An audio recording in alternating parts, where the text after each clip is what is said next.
Et il y en a une d'entre elles qui s'appelle Catherine Delobel et qui m'a signalé à un moment que peut-être je devrais, moi, faire l'expérience de faire de l'hypnose sur les autres. Et elle a proposé des ateliers.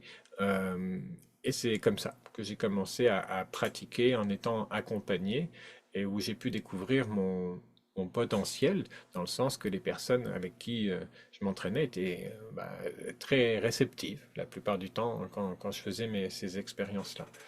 J'ai fait aussi des expériences plus traditionnelles comme de l'hypnose de rue, on pourrait dire ça, assez simple, où je regarde la personne avec des gros yeux, que je prends une grosse voix et puis que je lui suggère qu'elle va soit tomber en avant ou en arrière. Et évidemment, ça se passait généralement comme ça, voire à l'inverse.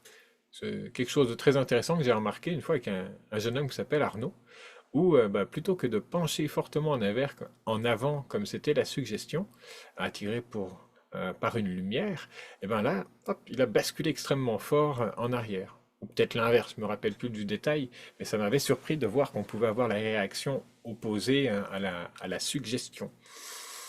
Et j'ai commencé à prendre de la confiance, comme la plupart des personnes qui jouaient le jeu avec moi de tester l'hypnose étaient réceptives.